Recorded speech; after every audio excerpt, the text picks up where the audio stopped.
All right. Woohoo! So I got with me the Vegan Rabbi. I'm not sure what that means, but we have Akiva Gersh, a friend of mine, and also a dude from my neck of the woods, Pardes Chana. So Akiva, thanks so much for joining me today. Great to be here. Thanks for inviting me. Yeah, so tell me. So I was actually really interested in the conversation with you. Speaking with you in general, you're actually a very interesting person to speak to because you challenge the way I think, and I like that, and it expands the way I think, and hopefully people can maybe change, adapt their perspective one way or another, hopefully from this conversation, and that's my goal. So let's jump right in. First off, from what I understand, you're right. I know you call yourself the Vegan Rabbi. Explain to me, what is the Vegan Rabbi? Is that like is it a marketing thing, or how did it come about, and what is it? Okay, so I mean, I've been vegan for a long time, 26 years, and I've been technically a rabbi for about 13 years. But just over a year ago, I left my job of 13 years, teaching groups coming in from America and Australia, all about Israel and Jewish history. And for this past year, plus I've been doing a lot of my own work, freelance, online courses, classes, and the like. And so it created a lot of space and time as well for me to put more energy and focus into my other passions, my side projects and passions, so to speak. And one of those definitely is Judaism and the environment in general, Judaism and veganism in specific. So just over a year ago, I started a Facebook page where I can share these teachings specifically about Judaism and animal welfare, compassion for animals, and veganism specifically. And when I was thinking about a title for the page, Vegan Rabbi came to me. It's simple, clear, to the point. And then just about 2 or 3 months ago, I went on Instagram with it. And it's been really exciting because while Facebook was nice, and I have over 1,000 followers on the Facebook page, Instagram just seems a lot more dynamic and interesting and taking off a lot quicker. Awesome. That's cool. I mean, that's why it was marketing, because it's such a simple, good name that explains exactly kind of what you're trying to do. So at first, I kind of want to start with saying that, I mean, you're an author, and I'd like to talk about a little bit about kind of where you came from, how you got to where you are, maybe a little bit how you became a vegan, and then how you became a rabbi, how you tied the two together, and maybe a little bit about your story about, let's say, becoming Israeli, which is the name of your book. And maybe I think we could touch on that, and then we'll dig into deeper about veganism and why there's so many vegans and vegetarians in Israel. Sounds great. Good plan. So tell me, how did you come about? Where are you from originally? How did you get to Israel? And explain to me, why did you choose to become a vegan? Why do you choose to stay a vegan? Which I think are two different decisions. Correct me if I'm wrong. I feel like it is, right? And what's up with this rabbi business? Okay, so long story short, I'm originally from New York, grew up in America, grew up what I like to say, a very typical American Jewish suburban public school experience. I had a very light connection Jewish growing up. I did not grow up religious at all by any stretch of the imagination. No connection to Israel whatsoever. No one talked about Israel in my life or my community or my family growing up. And just had like this, very typical American suburban experience. In college, already towards the end of high school, I started becoming more aware of activist causes and started to get more involved with activism in high school. And then in college, that really took off for me, and really got heavily involved, took on leadership positions in different activist organizations on campus, and started realizing a lot of things about our world that I just never realized before. My first year was a year filled with epiphanies and insights and new understandings. It was quite overwhelming. A lot of new ways of looking at the world in a very short period of time. But one of the major things I realized was that we humans are destroying the environment in many ways, mostly through our everyday actions or lifestyle choices, and within that, what we choose to eat and what kind of food industries we, as a result, decide to or choose to support. And so by the end of that year, I chose to become vegetarian. I was 18 years old at the time. I became an environmental studies major at the time. And then about a year later, I went vegan at 19 years old because I realized all the reasons I went vegetarian are the reasons I should become vegan. Around the same time, I started to get more into spirituality, and I was looking for something more meaningful, spiritual, relevant, inspiring in my life. Judaism I had thrown away, already in my life, so I was looking elsewhere. But after a 2 or 3 year spiritual journey and search, which is a story in and of itself, I came back full circle to Judaism and finding things in Judaism that I never knew before. And that whole kind of process of reacquainting myself with Judaism actually was spearheaded by discovering environmental teachings within the Jewish tradition, specifically having to do with compassion for animals. And that really started to open up the doors for me, which led to me becoming fully observant. But it was really motivated by these teachings about, animal welfare and the environment. And so, of course, that has stayed very dear to me ever since. Studied in yeshiva for many years until I got married, about 4 or 5 years studying in yeshiva, got married. And is your wife vegan?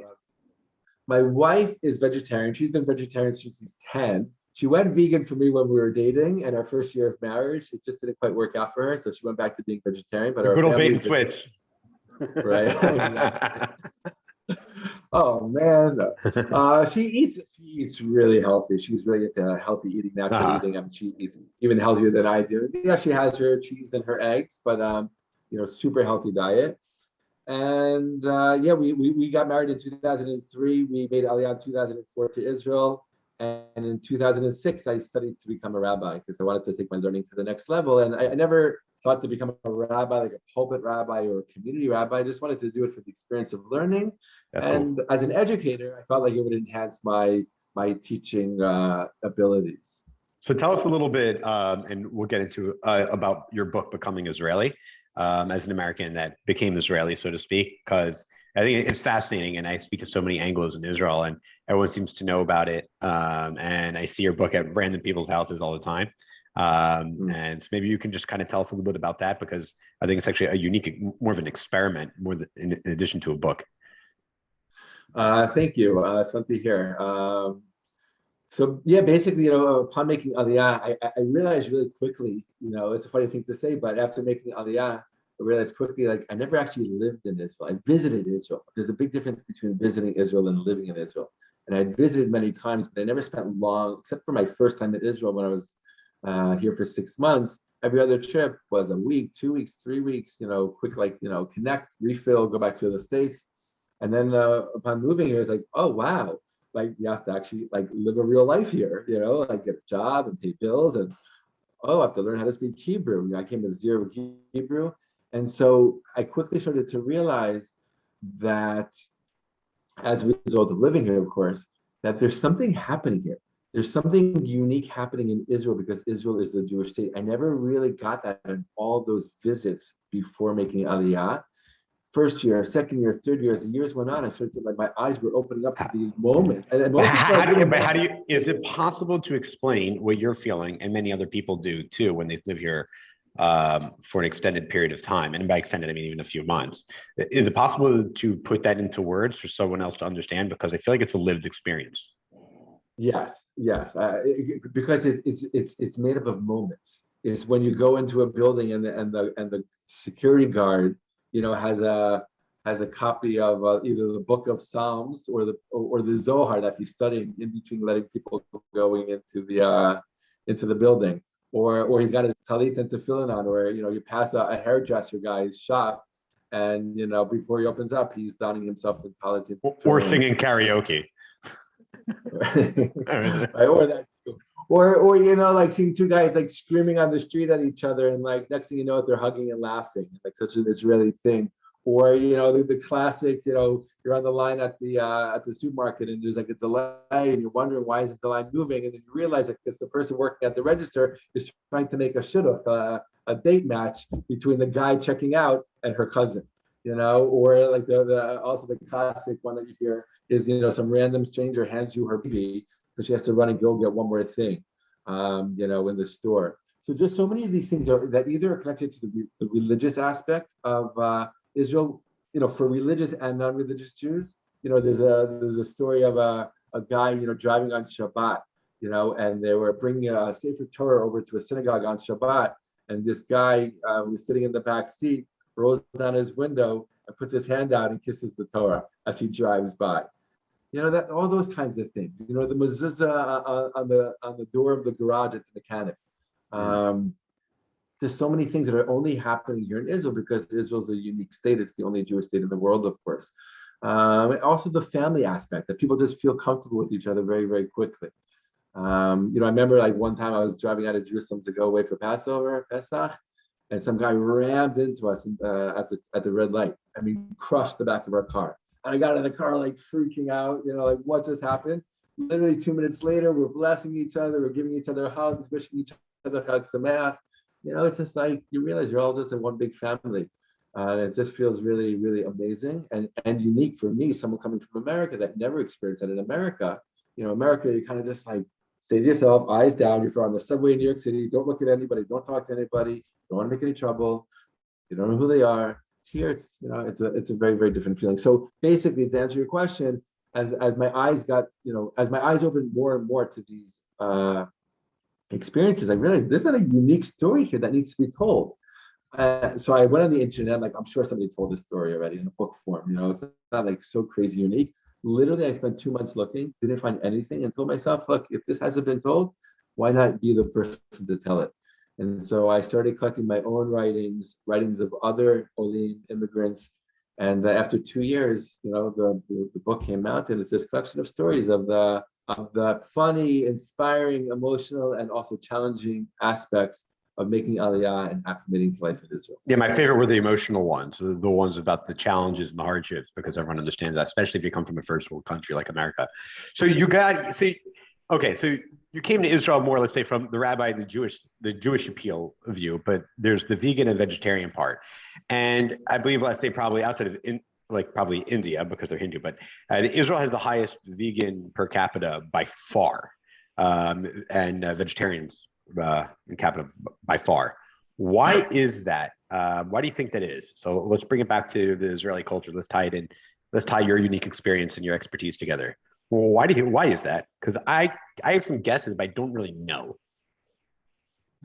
So my feeling and my understanding is this, that just like Israel is a global leader in high tech advancements and innovations, because there's something about being Jewish, and I think that comes to life Israel in a way that has never come to life before in Jewish history.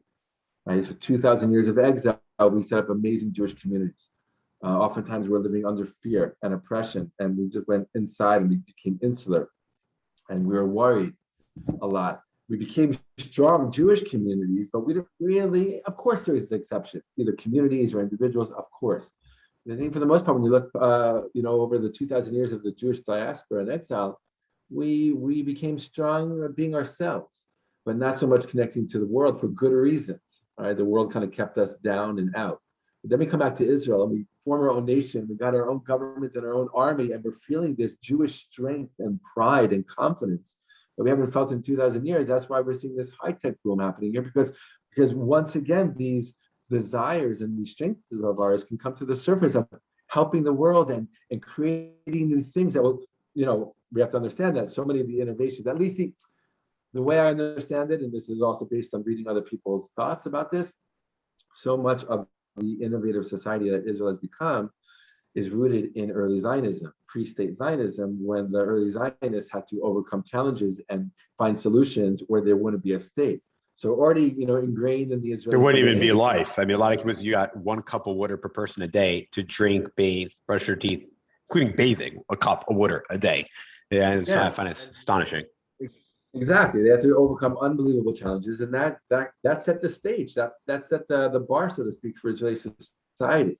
And I think that's one of the roots of the high-tech success here. But for me, I think it's very similar when we look at the vegan success, so to speak, because Israelis are motivated by doing, by acting, by helping, and also being innovative, right? Just like high tech can be innovative, veganism is innovative. Why is veganism innovative? Explain that to me. Because when we look at the environmental problems of our day. Wait, right? So is veganism more about animals or environment? Because I feel some people go for one for the other. Because right, Israel is the only country in the world to ban fur, right? As an example. So there's really care for animals, and animals come from, actually just read in the 7 Noahide laws. You can't torture torture animals. Those are one of the 7 laws that everyone, not just Jews, should hold by according to the Torah. And so it's very much part of Judaism, right? But obviously there isn't a call for Judaism, let's say, for veganism. Maybe you'll differ with me. There's people always find a Jewish source to support their opinion, whatever their opinion is. I know that. What is it about that? And then another thing, in my personal experience, not saying any numbers, there's a greater proportion in Israel of, let's say, vegetarians and vegans among the secular community, let's say the not religious community, and those that are, let's say, that try to be Torah observant. And why do you think that is also? Okay, so first I'll just say there are tons of teachings in Judaism. They're just not the well-known teachings, but there's tons of teachings in Judaism that show that eating meat is a bidi eved, meaning a less than ideal situation, and that the ideal from the beginning, we know that Adam and Eve were given a diet that was completely vegan, that lasted for over 1,600 years until after the flood and the generation of Noah. That was changed to allow meat for various reasons, most specifically because humans have become so low spiritually that there was a fear that they would take out their lusts for flesh on other human beings, right? But you have teachers galore throughout Jewish history, not only in our modern day times with more progressive and creative thinkers, rabbis, and teachers. Back in history, classic Jewish rabbis and philosophers who have written about, one, the importance and the demand. Can you tell me some of their names? Are any of these household rabbi names? I mean, my Maimonides, the Rambam talks about, that animals feel pain just like we do, and we need to be aware of that and be careful about that. The Kli Yakar, a pretty well-known Torah commentator, says that the reason there's so many rules about shchita, about ritual slaughter in Judaism, is to basically, make somebody think twice, 3 times, 4 times about eating meat, and hopefully, they'll actually lose their desire for eating meat. There's many sources that link, and this is straight from the Torah, that eating meat is linked to desire, and desire, ta'ava, which is a negative form of desire in Judaism, ta'ava, something that we're supposed to stay away from. And it says, like, okay, if you have this deep ta'ava, all right, so you should eat meat, but you shouldn't just eat meat stam, right? Just because the amount of meat that people eat today is absurd and mugzam, it's what's the word, exaggerated, right?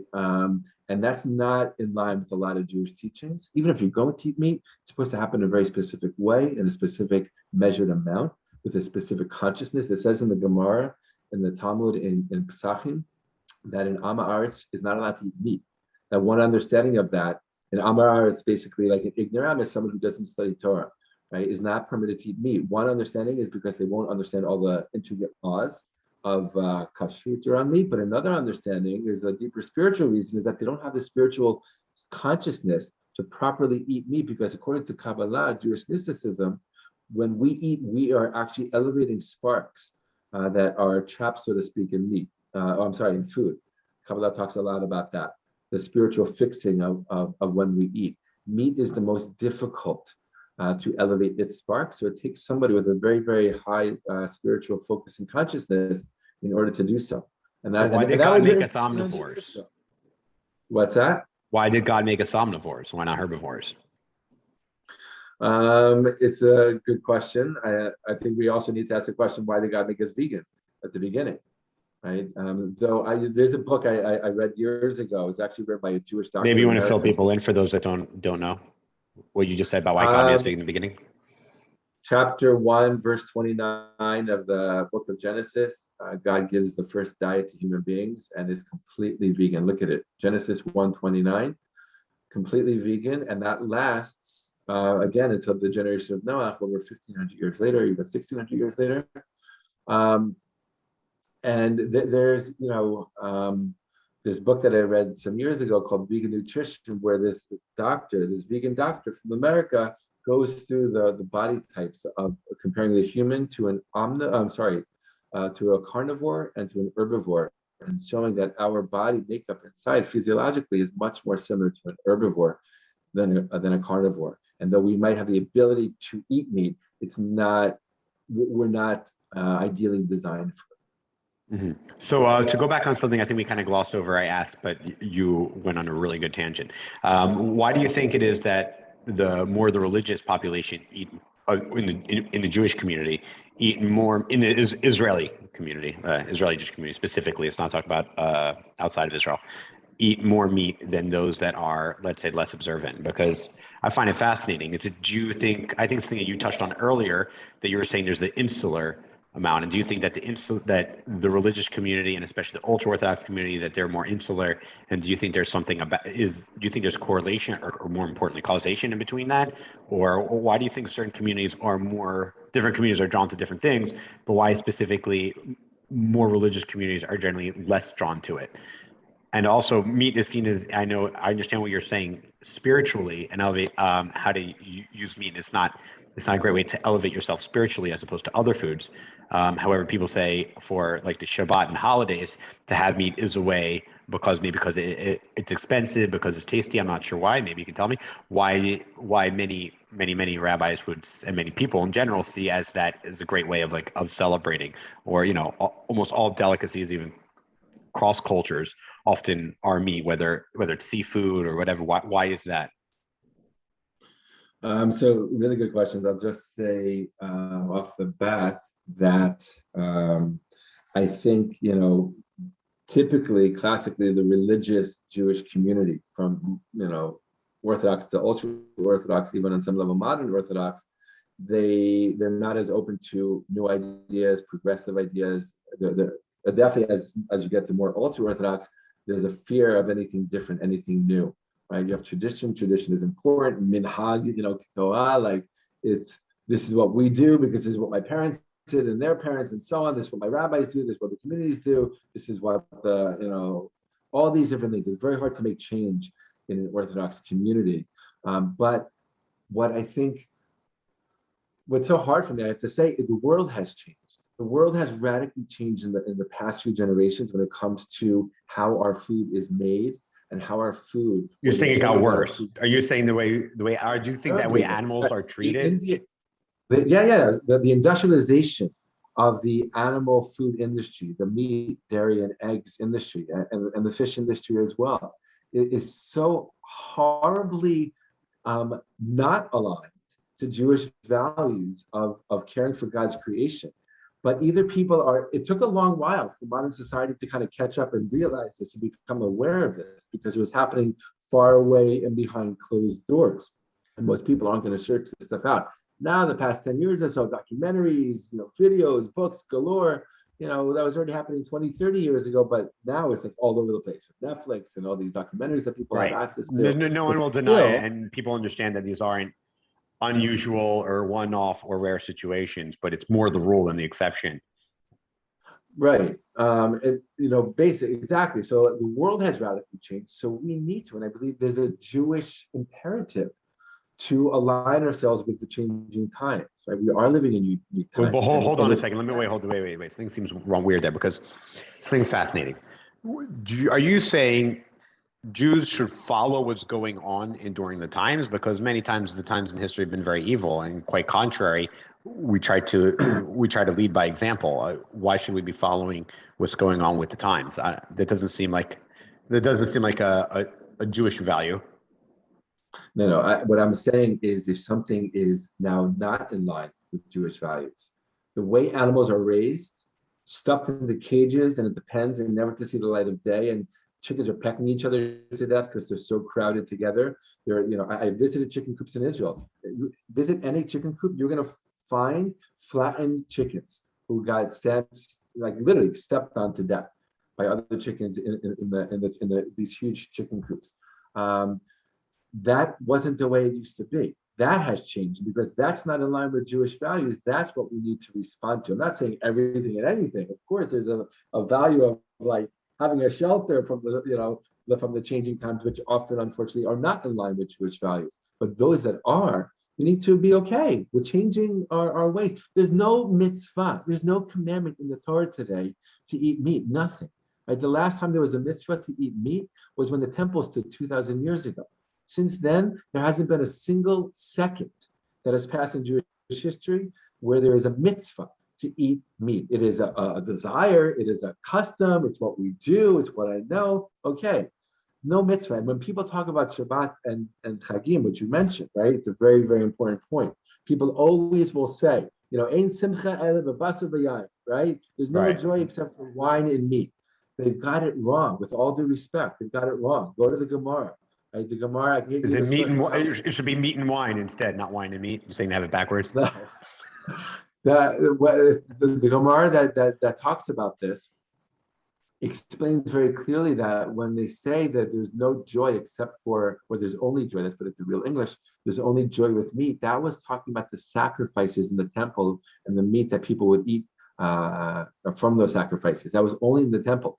And then the Gemara is very specific. It says, since the destruction of the temple, now there's only joy with wine, without the mention of the meat.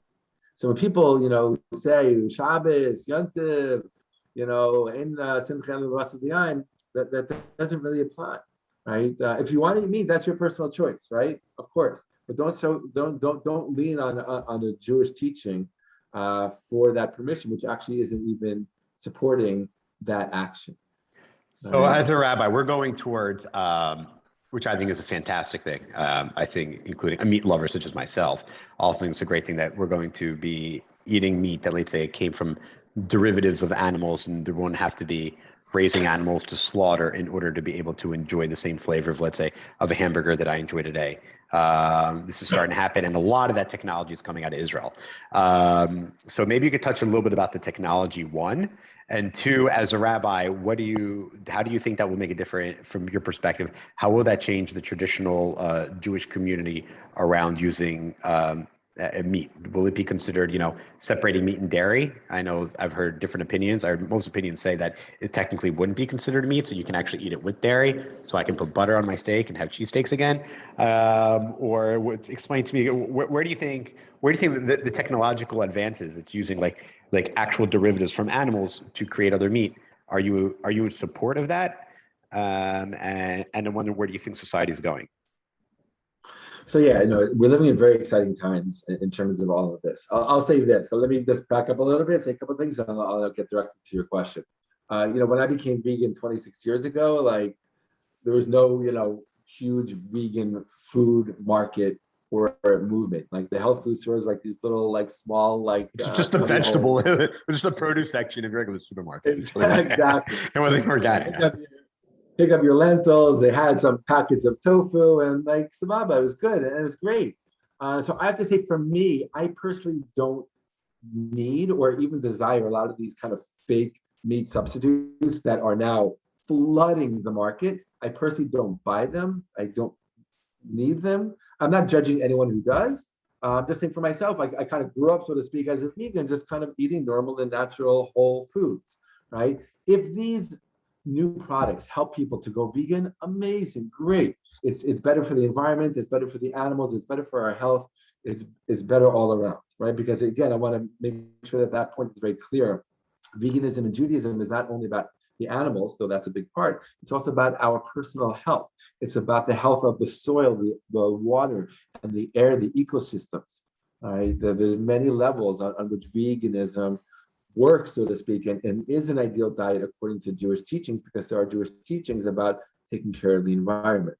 All right. In terms of these technologies coming out with these, lab created meats, great. Again, I put them in the same category of all these, meat substitutes that again are filling the shelves. For me personally, I'm not going to buy them. One, they do originate with an animal, so therefore it's not fully technically vegan. All right, so I'm sure a lot of vegans still won't eat it. Maybe some will, I don't know. But for the general population, amazing. If that's going to take off and people are going to decrease their purchase of real animals or food from real animals, and therefore less animals are going to be, raised for human food, amazing. That's going to, again, help out at all those levels I mentioned before.